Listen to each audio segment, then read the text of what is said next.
everyone, welcome to Google Talks. Google Talks is back, and today we are bringing it to Austin, Texas. Yeah. I'm Krista Callahan, and I lead Market HR for the US. I'm very excited to talk to Marion Jones today. Yeah. Marion Jones is widely considered to be one of the greatest athletes of all time. Deemed the fastest woman in the world, she became the first woman to win 5 medals at a single Olympics, when she won 3 gold and 2 bronze in the 2000 Summer Games in Sydney, Australia. She attended the University of North Carolina, starting as a point guard. We got someone from the University of North Carolina, all right. Starting as point guard on the basketball team, she helped to lead the team to an NCAA championship when she was a freshman. Marion has appeared on the cover of Time magazine, Vogue, and Sports Illustrated. Her accomplishments have landed her interviews with Oprah, Rosie O'Donnell. She's been on Late Night with David Letterman and Good Morning America, just to name a few. She secured millions in endorsement deals from Nike, Gatorade, Got Milk, and she became a household name. She never tested positive in any drug tests, but was hounded by rumors after the Sydney Olympics. In October 2007, Marion Jones confessed that she had lied to a grand jury when she stated that she had never taken performance-enhancing drugs. She was sentenced to 6 months in jail for perjury. The scandal covered over 20 professional athletes, yet Marion was the only athlete to serve a prison sentence. Marion voluntarily chose to return her medals, take full responsibility for her actions, and apologize to her fans around the world. Marion used her experience to demonstrate personally that no matter how far you fall down, you can always get back up. In 2010, just 4 months after the birth of her 4th child, we're going to get to that, Marion made an impressive comeback to competitive sports and earned a roster spot in the WNBA's Tulsa Shock. That same year, she published her book with Simon & Schuster and launched her campaign to help make youth make better decisions. After more than a decade out of the spotlight, Marion recently broke her silence, sitting down with Robin Roberts to share more about her personal journey. Her last decade has been spent in the pursuit of helping others see they can accomplish more than they think and win no matter what their circumstances. The fastest woman on the planet is now a speaker, entrepreneur, media personality, and an expert trainer and coach on the art of winning. She's a loving mother of 3 and a tireless advocate for the development of greatness in people in pursuit of their goals. She is certain, she is smart and charismatic.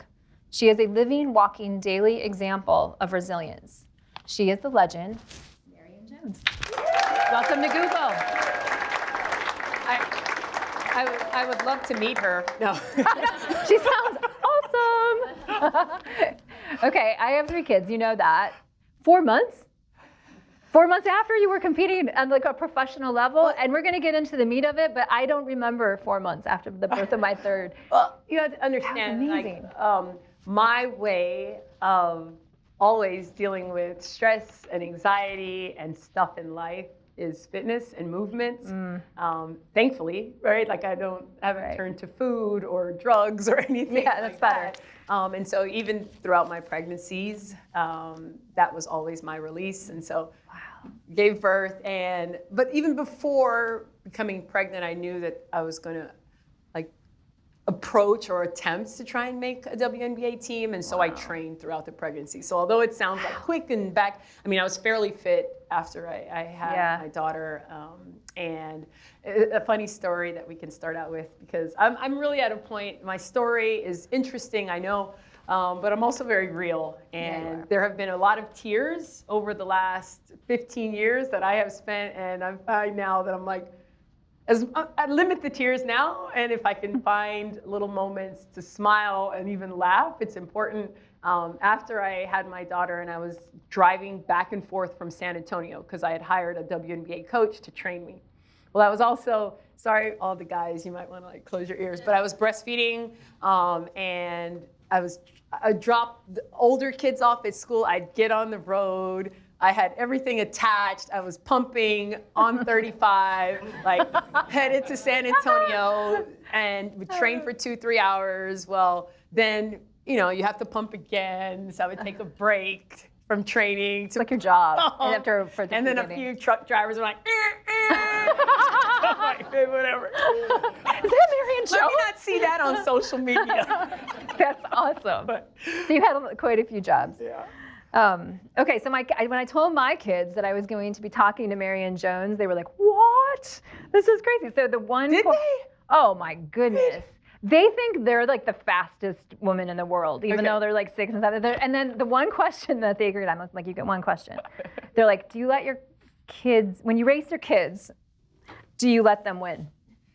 Well, you know, my kids now can easily beat me because they're older. Okay. I have a 21-year-old, I have a 17-year-old, just turned 17, and then I have a 15-year-old daughter.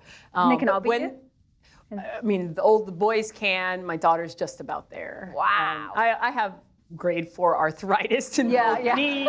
No, like for real, I do. But but when they were younger, I'm old school. Like I think most of us in here, where I don't believe in just letting kids just win. Right. I don't believe in trophies if you didn't win it. I don't believe in ribbons if you didn't win it. Like you have to learn how to deal with defeat graciously. And I hated that. And when my kids were growing up and I put them in sports teams, I would do my best not to be that parent. Yeah. Right? And my kids have never really seen me. Well, one, they never have seen me really in the spotlight because, as you shared, like I made the choice to like go out of the spotlight for over a decade, so they really only know me as mom. And so when I'd say I might know about basketball, like they would rather hear from this old guy who's maybe played his high school JV team. But if Coach Johnny has something to say about their shot, they're going to listen to it. Anyways, occasionally we'd go out. I would not let them win. No. And they would be upset, and I'd say, you got to work for it. And now I don't even try anymore. Because my middle son just, he decided he's a basketball player mainly in high school. I live in Pflugerville, Round Rock area. Okay. I mean, my North Carolina sister, she's like, I'm like, Pflugerville. My middle son, he just graduated. He's a young kid. He's graduated at 16. Decided his senior year that he wanted to run track. He played basketball, and within 200 days, right, he has the fastest under 18 time in the world. Just signed at UT, a full scholarship. Wow. So, pretty proud mama. My daughter's 15, and nobody in here must have any teenage girls, because when I say that, everybody should say, "Oh," because I'm going through it now with my 15-year-old. Psychological warfare Every is moment, real. every day. Yeah. Who is like? It changes from the seconds. Like, and I found myself like tiptoeing around her. If you have teenage girls, do you find like who's gonna come out of the room today? Yeah, I know. You're eating popcorn, but you're scared. Yeah, it's. Oh, but no, I didn't let them win. Good for you. Yeah.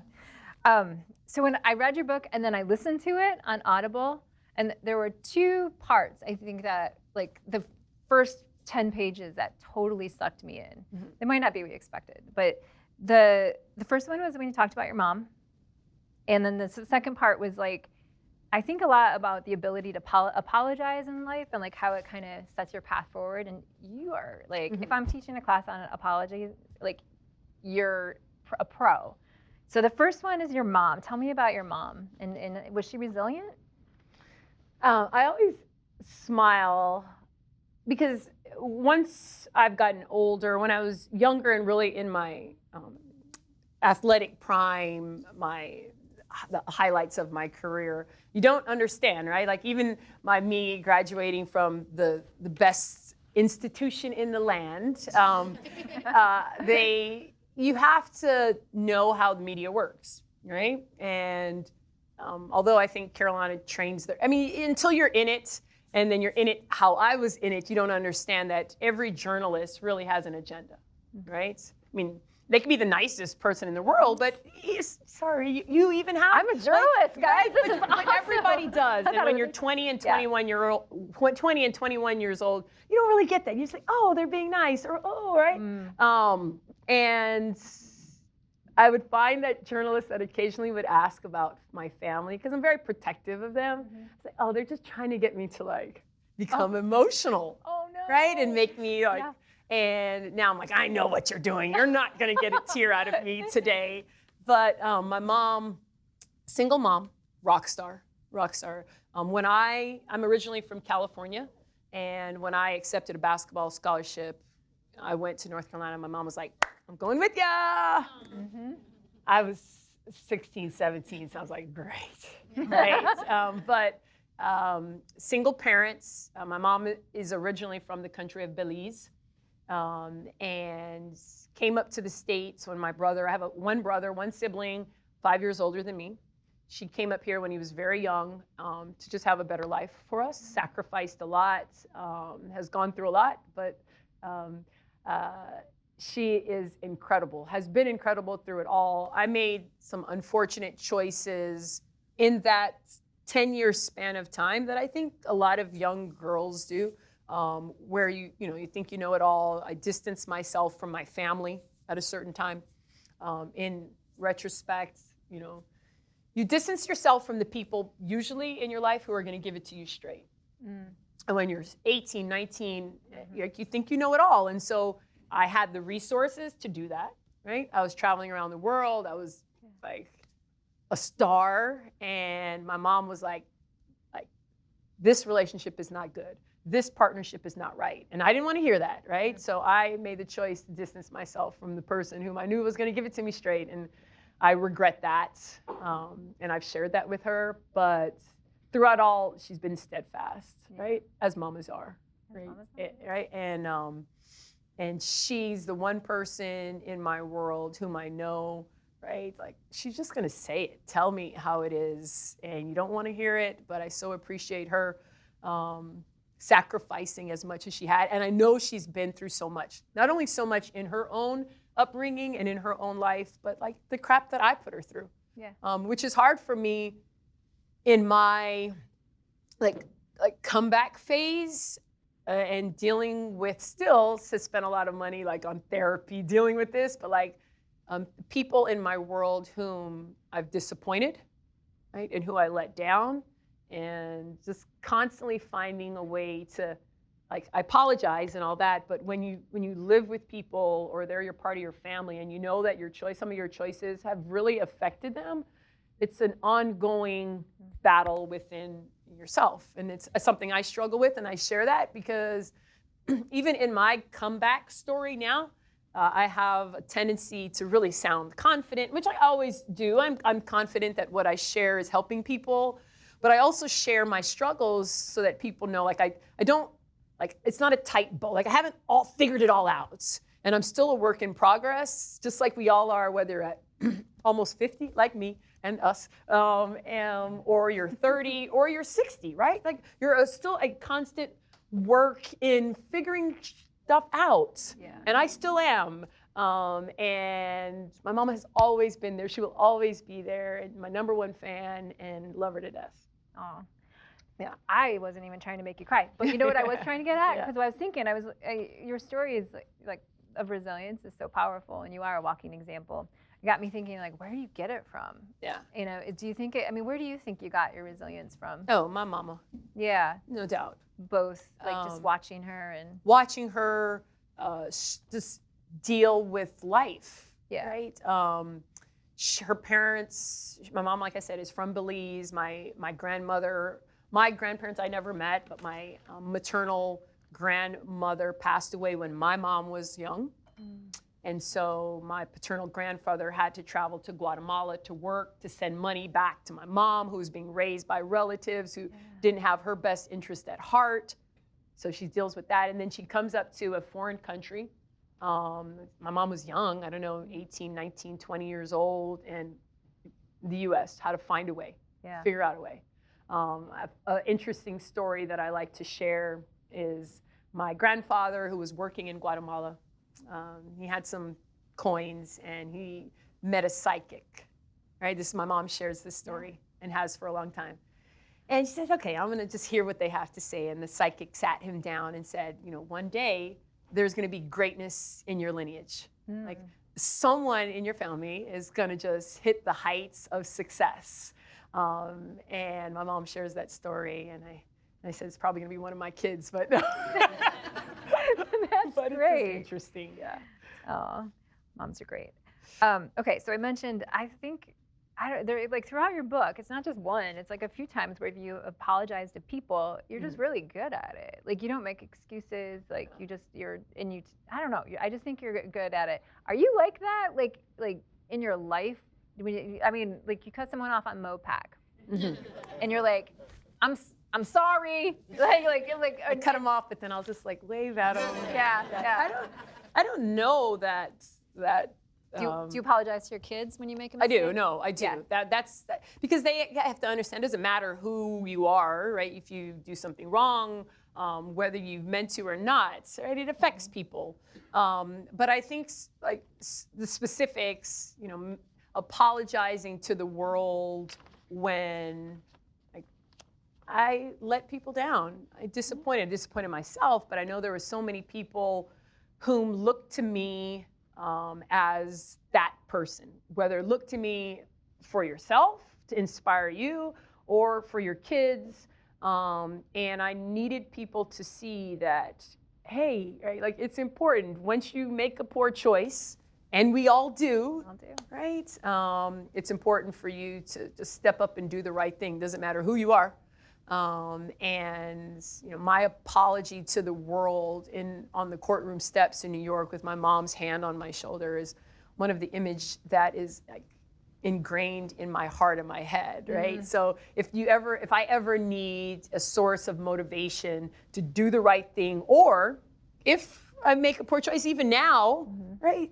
You do the right thing. It's like mom's hand on your shoulder, right? No matter how old you are, she's there supporting me, saying, you got to do this, right? Yeah. You messed up, right? And this is, you asked for the world to support you, right? Like after I graduated in 1997 from UNC, and in 1998, I was in a press conference in Stockholm, Sweden.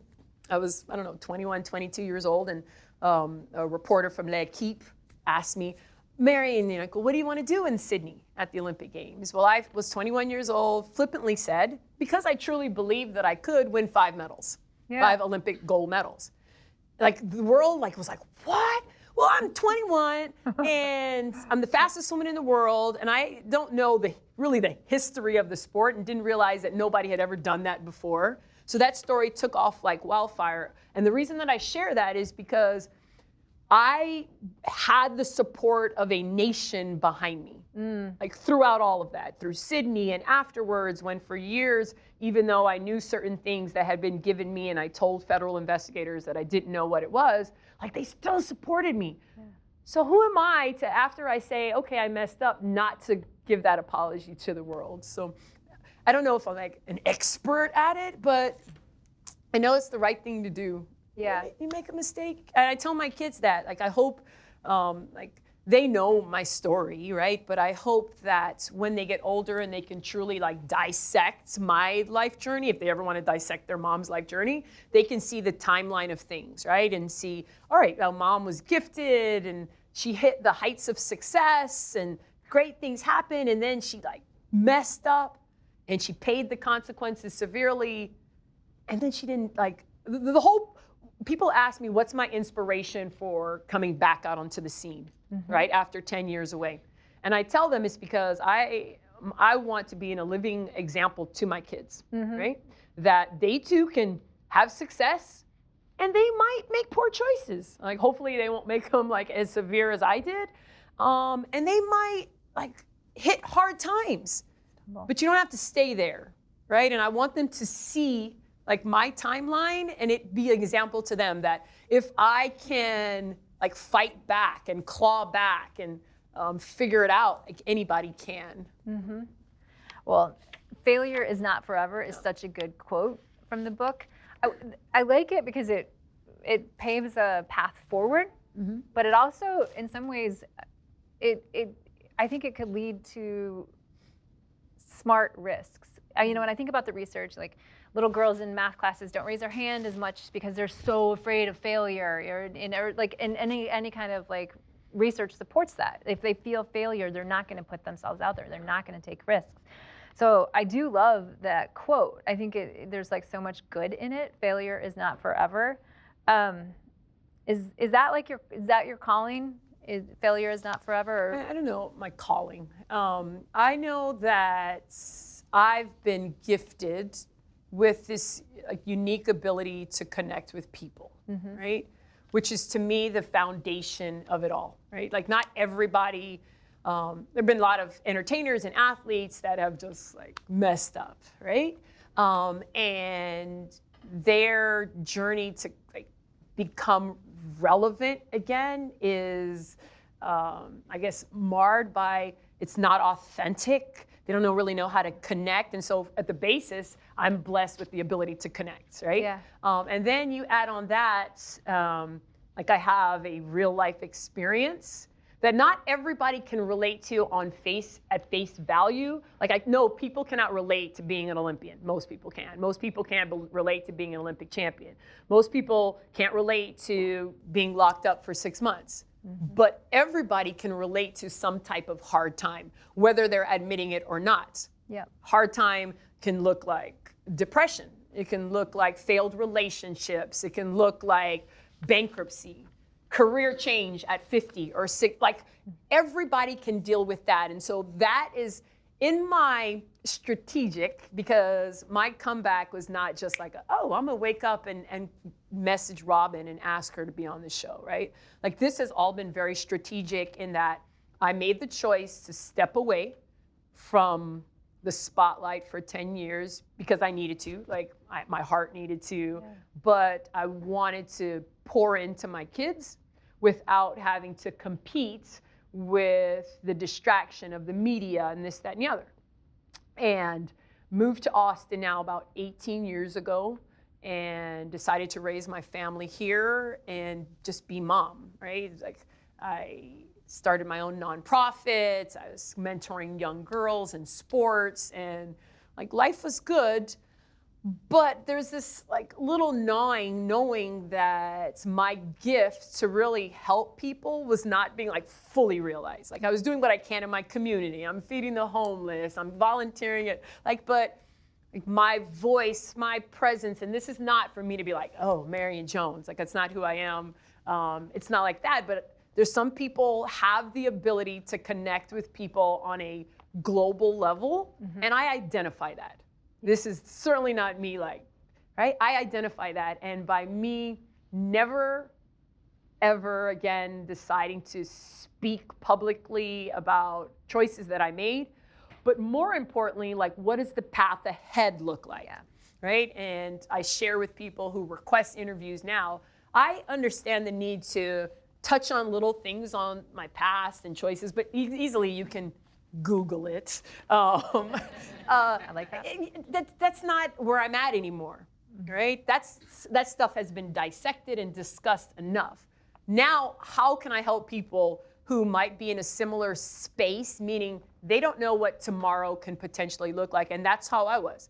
6 months away, incarcerated, 49 days in solitary confinement gives you a lot of time to ponder what your future will look like. And so when I go back to this all has been very strategic in planning, knowing that at some point I was going to be ready for my voice again to be heard, but it needed to be not a narrative that the media decides who Marion Jones is, but my narrative. Like this is what I want to get across to the world. And the idea that failure is not forever, that you can be like your comeback to whatever that looks like can be bigger than your biggest setback in life.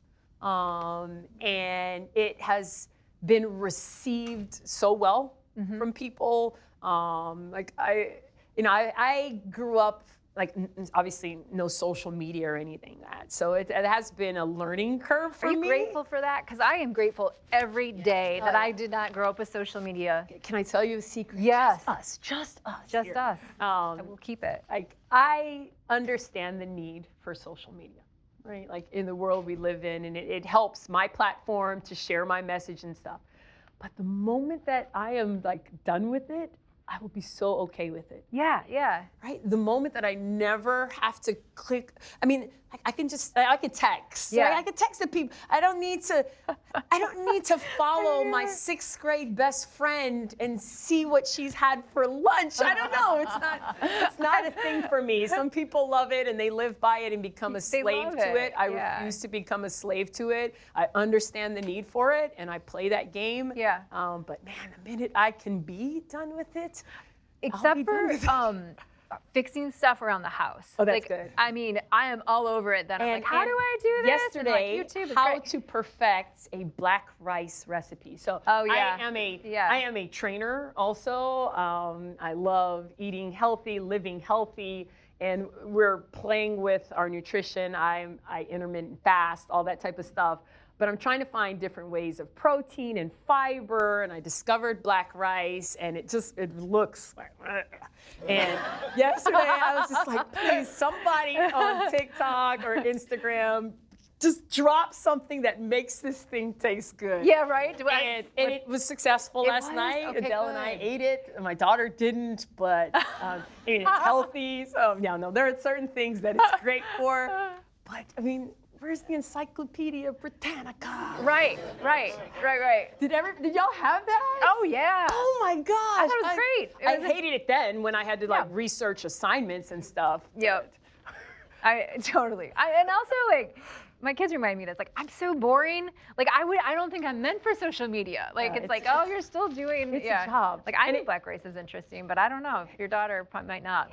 I mean, it's work to think, and you have to think in a different way. Like everything I do, and I have a team of people, and I'm like, but do people really want to see me? Like, and they're like, yeah, they do. I'm like, okay. It is motivating, Marion. I've told you about a couple of things. Yeah. Do you remember the thing I told you about with the hotel working out? Yeah. I'm flying out after this, and I'm like, I was like, oh man, my first meeting tomorrow is at 7 a.m. in California, and I wanted to work out. Marion Jones would get up and work out. Because I know because she posted it, and there's free water in the hotel. There's free water in the hotel. If you Which is a big thing. Yeah, you travel a lot. You have to stay hydrated, but you're not going to go and buy like a 24-pack from CVS. So how do you get the water? Don't buy the water in the hotel because they're going to charge you $20. Don't worry. I'm so cheap. That one that's complimentary is not complimentary. No. So take an empty bottle of water. Yeah. And before you leave for your meetings, go down to the gym. Usually there's nobody in the gym, unfortunately. Yeah, I know. Right? So you're not going to look weird. Like, just go fill up your bottle. I know. I posted that as like a travel hack the other day, and it was received so well. For people like, I know. Where is the gym? But that's me. But I loved how when you filmed it, you were like whispering it. You're like, but there's free water. I'm like, no one's listening, but everyone's listening. Authenticity and self-honesty is a big theme. You're very authentic, like when you meet you. When you were charged with lying to federal officials, one of the things that you wrote about was the period where the truth was in you. This can be extrapolated to anything, because I think people lie to themselves all the time. I know I do. But you hadn't come to terms with the truth yet. It was in you, but this process of extracting the truth, and it was kind of painful. That was a really intense and compelling description in your book. Tell me about the days. It doesn't even have to be about that specific example, but tell me about the days when the truth was inside you and you were struggling to be honest with yourself. Well, I think most people can relate to having a secret, right? Yeah. And a secret, knowing that if you share it or if you admit it, whatever it is, it could be so freeing. Mm-hmm. But the fear of how people will look at you, right, usually is the dictating force, right? Yeah. It's like, I don't want people to think that I am a liar or that I'm a cheat or that now I can say that I'm human, but you don't want people, it just peer stuff no matter how you old, still is hard to deal with. But by that point, when I had like enough is enough, right? It is heavy on my heart. I know that I'm going to lose probably everything. But when you have kids, things become a lot clearer for most people. And you realize that everything that you say, and a lot of times when you don't say things, can and will affect them, right? And you give the example of being in the vehicle on 35 and somebody cuts you off, right? What you want to say and what you probably should not say, like they're listening to everything. Everything. Right? I like what you said about what you don't say, though. That's interesting. It's huge. Their energy, yeah. Right, and I suppose that I've learned now that I'm older that showing some type of response around is important, right? Because if you're just like, I'm not going to say anything, that I know they know that pisses me off. So by me saying nothing, that's also sending a weird, wrong message to your kids. And so now I'm like, ugh. That sucks. Yeah, that's a good compromise. I think you're right. I think you hit have the to middle. Respond. Yeah, right. Or you're gonna find that you're dealing with young people in this world who struggle with communication, which we see because they're like this, right? Yeah. I'm like, hey, right? Like we're driving through a brand new city. Like, this, you can see this anytime, but you might never ever see this. And they're like, whatever, Mom, whatever. That's all they hear. Too. But I was driving by a bus stop this morning, actually, and there were like 12 kids. Does everybody have a bus stop experience in this room? Yeah, okay. So there's like you're 12 like, kids. expand on this story. Right. They're like, where's this going? Yeah, right. They weren't doing the, like they were on their phones. Like there were 12 kids and they just weren't like, I remember like shoving each other and like, like comparing clothes and I don't know, but like the kids were like not interacting at all. So it was one of those things where I'm like, oh, this is interesting. And sad. What are they going to be? Really, because you're talking about young people who are in a part of their development where relationships, communication, whether it's good or bad, they're figuring out their space in the world. They're like, those genes, and like, what does that mean? Learn how to deal with it. Yeah, so you're then going to deal with, you all unfortunately will have to deal with interns and young people coming in here that you're like, hey, I'm up here, like, right? We all have to deal with that and it's unfortunate. Yeah. Did you watch the Olympics this summer? Oh yeah. Tell me about that. What was that like for you? Oh, it was great. You'll have to for a number of years were very hard for me to watch. And my kids were younger and I didn't really have a need to. And it was just my coping mechanism, right? My coping tool, knowing that that there's failure, parts of that. Yeah.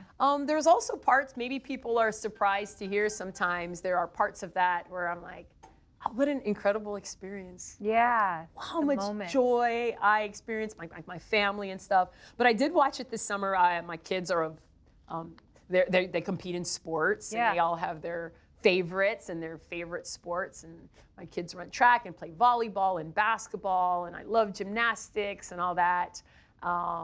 And it's fun to watch. Like it's so enjoyable to watch. But I look at it from a different perspective, of course. I bet. I look at it from the perspective of, I hope that these young people realize the platform that they have, which is so short-lived, right?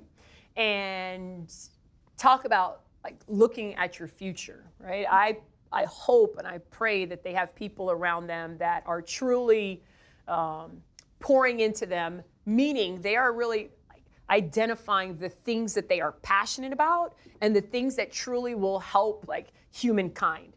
And to be honest, it's not running fast from here to there. It's great. Like I'm sure running fast from here to there inspired a lot of people, even watching me or the athletes who won gold. But that's not like really sustainable in terms of a young kid in Soweto, right? Who has nothing, doesn't know what tomorrow, next week, next year looks like. And like that's not sustainable. So while they have a platform of the world, identifying what they're passionate about that can truly help people and like pouring it to it now so that it grows their viewership, it grows planting seeds. And so that planting seeds. Yeah, and so that's what I'm thinking about when I'm seeing like these gold medalists and stuff, thinking that in 5 years, like if you don't really do something significant, and I'm not saying, people might say, well, you did something significant, Marion, to put yourself on, like you blanked up. No, but like really identifying how your success can change people for the better. And I'm not convinced, and never will be, that it is simply winning a gold medal. Right. And I had to learn that in other ways, but I just hope that they have people whom can really think big, because I get it, when you're 18, 19, whatever, you don't think like that. But I just hope that these companies that are throwing so much money at these young people, they're also like giving them some like social awareness training. That would be a good business. Yeah. You know, like, I don't know how you monetize that, Yeah. but like that would be a cool service. And so that's how I look at the games. I mean, I celebrate the wins and the great performances also, but I'm like, man, does this young lady have a group of people around her who are lifting her up, not just because she is on the cover of magazines or she can pay that inner circle a lot of money, but has she surrounded herself with people that like would really help her to capitalize on her success in a sustainable long-term way. Oh, I love that. I don't think that's something that people think about very often, but you lived it. So you identify as part of the LGBTQ community, and you came out in June. That was awesome. Thank you. It's when you say it, I know. It's interesting. I saw you with the kind of smirk. You're like, oh. Well, because you have to understand, in my, I guess, hiatus from the world spotlight, like I was living my authentic and true self. I've known for a lot of years, and so when I made the decision to start sharing my message that failure is not forever, that tomorrow, like no matter what you've gone through or will go through, you can still find success in life. In cultivating that message really tight, you almost like, it's just who I am. And then my team was like, the world hasn't seen you.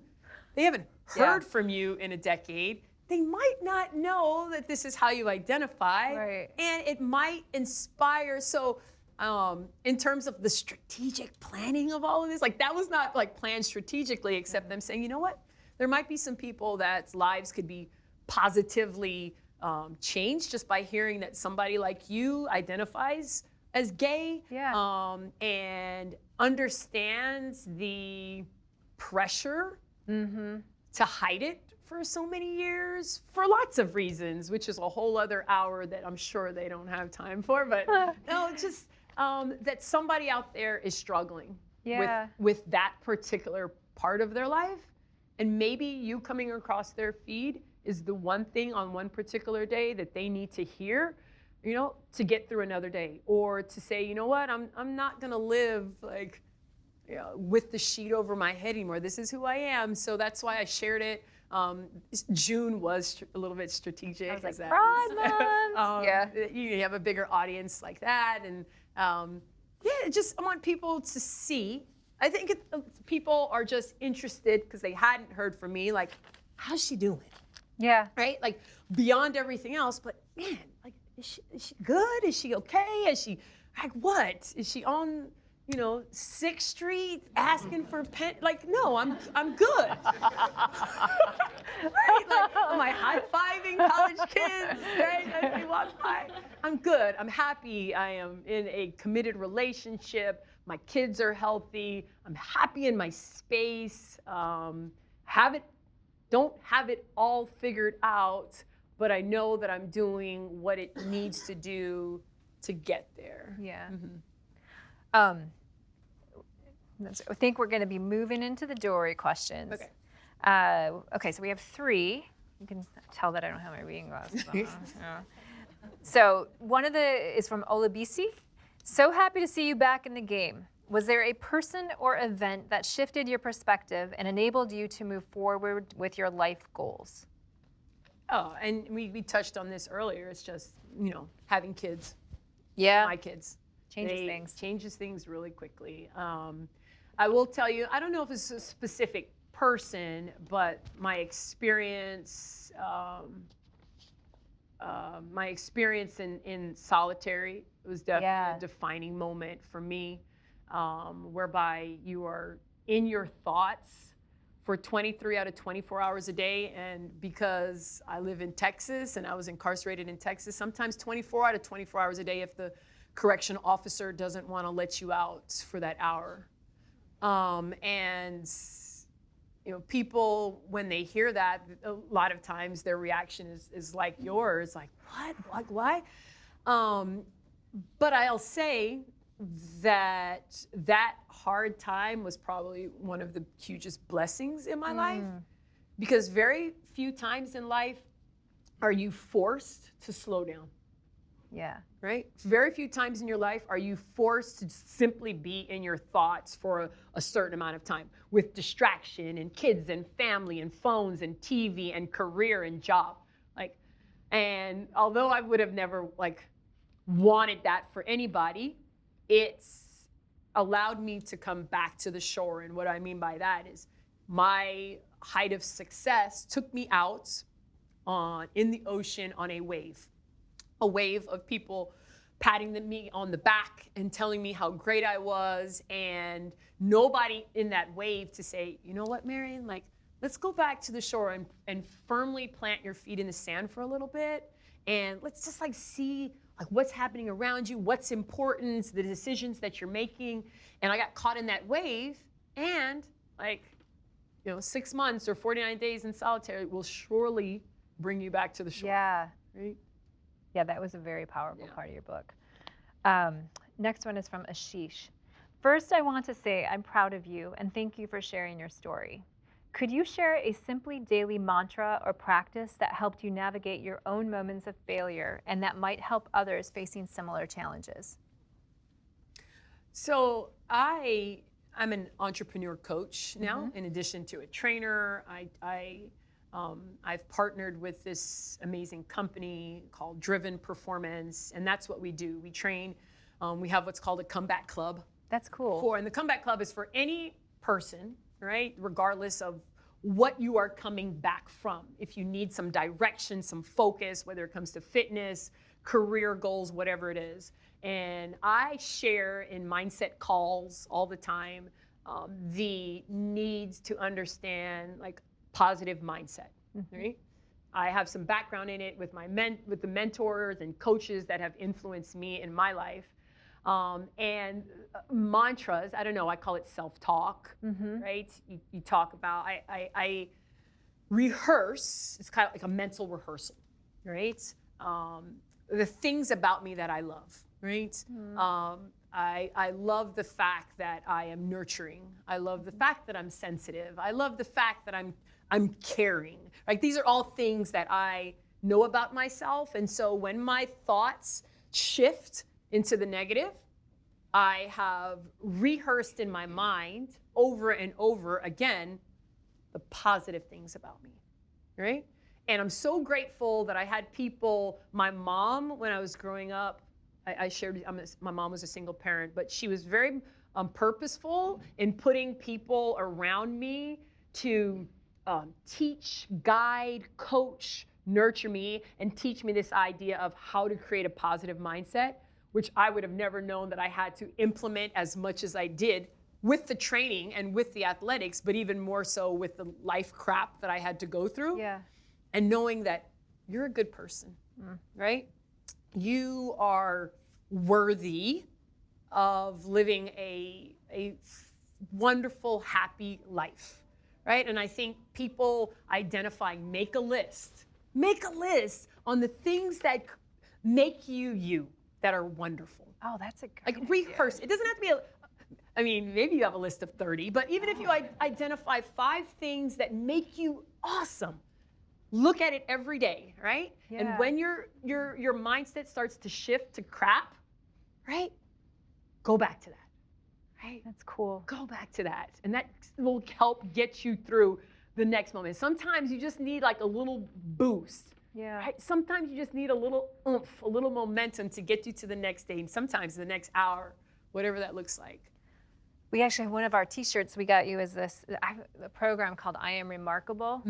And I don't know if that's part of it, but that's a cool idea. Like sit down and think of the 5 things that are the essence of your being. Yeah. Like if you ask your mom, well, on the right day. Yeah, right. Yeah, right.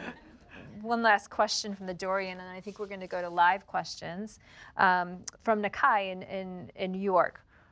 I liked this question. One thing that I struggle with is facing the finality of not ever being able to meet a goal. Some goals, if you miss them once, you can try again, while others, the loss is permanent and you will never be able to have another try. An athlete may dedicate their entire career to going for an Olympic medal, for example, but never get it. How do you reconcile the fear of failure when the stakes are very high and still decide to go for the dream? Whoa. I know, right? I know. Like, I know, I read it and I was like, well, I'm so grateful that Oprah and Robin didn't ask that question. yeah, no kidding. I would have said, like, no, I mean, it's this idea of understanding goal setting, right? It's like I have implemented SMART goals my entire life, right? And it's the idea that sure, we all have a long-term big goal, right?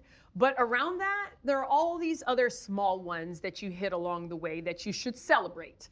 I don't say celebrate like long-term, but like high five yourself. Like, reward yourself. Like I got to the next day, or I have, finalized 2 clients, right? Whatever that is. And sometimes in that journey to the long goal, like things change. And being flexible, right, is important. Knowing that ultimately, I would hope, your goal is not so self-centered, like I want to be a millionaire or I want cars and houses, that ultimately what you are trying to achieve is going to help people. Yeah. Right? And if you make it more about the world and people as opposed to just like self stuff, it helps to be able to shift when you need to. I just think that if everybody can apply that part, I mean, it would be a lot easier, right? Yeah. And just being flexible, I think, is the word that is resounding with me. Goal setting, I believe in short-term goals, long-term goals. Put it on your mirror, you see it every day, you wake up to it, you brush your teeth, you're looking at it. Surround yourself with an accountability team. I like to identify 3 or 4 people in your world. You tell them your short-term and long-term goals, and you say, I'm giving you this, right? Because I trust that when I need it, you're going to send me that text, or you're going to send me that call, or you're going to send me that email asking me, hey, how's that going? Right? Yeah. And sometimes that's all you need. Yeah. Right? 3 or 4 people who can just pour into you, not on a set schedule, right? But on that moment, I mean, maybe it's nutrition goal, maybe it's like weight loss, right? And the moment, right, that you're about to eat a Hut's hamburger or P. Terry's or whatever, you get that text. Seriously. Like, let me try their veggie burger. Right. I love that idea. By the way. Because it takes the pressure, having the sub goals takes off the pressure off that one pinnacle of being goals. Like if your goal is good and it's like in the right vein, then the sub goals actually have value. You're extracting inherent value from your path. And you're not in shell shock if you don't get to the big goal, because if you're delayed in reaching those short-term goals, well, maybe some things need to be tweaked. Right. Right, maybe your strategy is not working out, as opposed to like nothing in between, and you're like, why can't I get there? It's because you had nothing to help you along the way to measure if you're doing things right. No, I love that. That's good.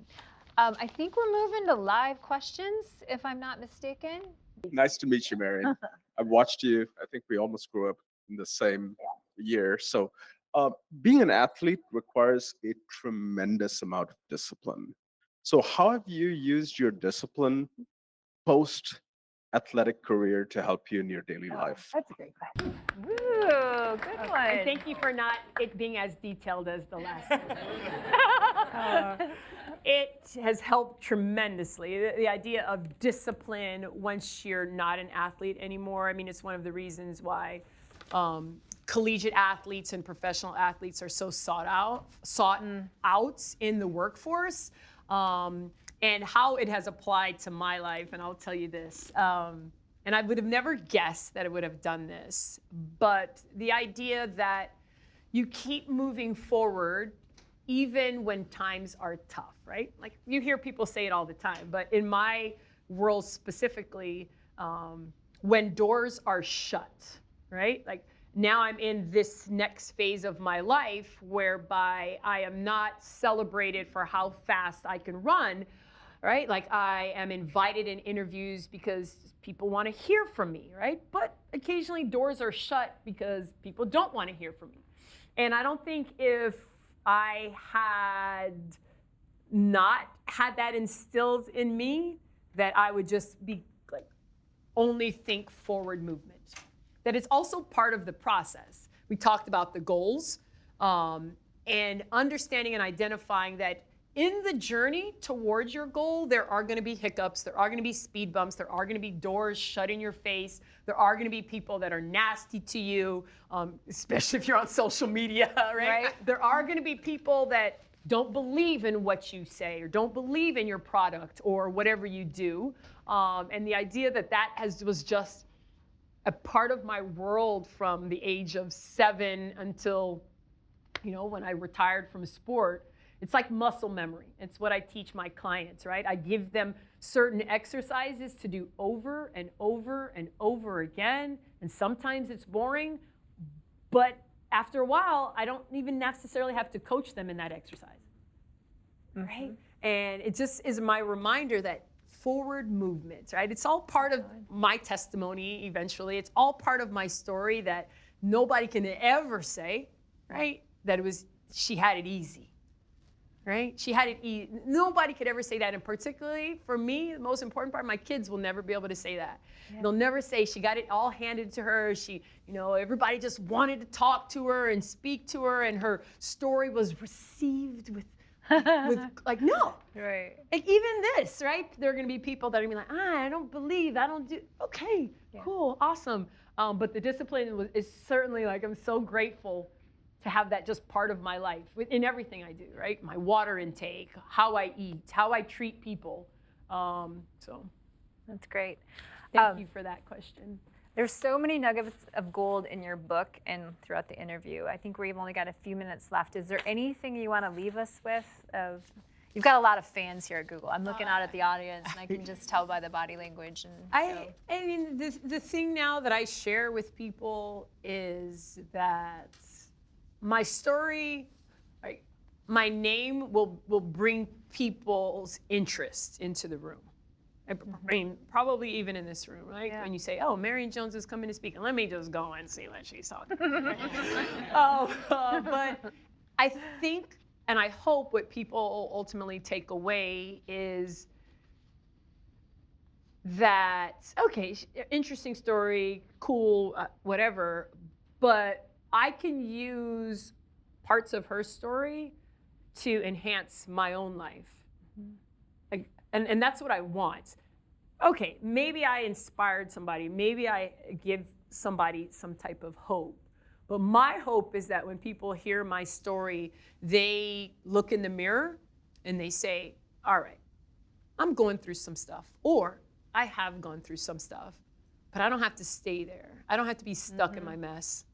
Right? Like if Marion can get unstuck from her mess and find some type of clarity and purpose, then I can too.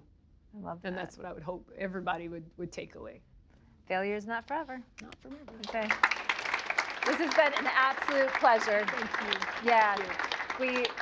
So just a true, authentic, from the bottom of my heart, thank you for coming here and sharing your message. I mentioned it on Monday, but I think it's powerful. Thank you. I really do. Thank you. So thank you, Marion. Yeah. Thank y'all. Thank you.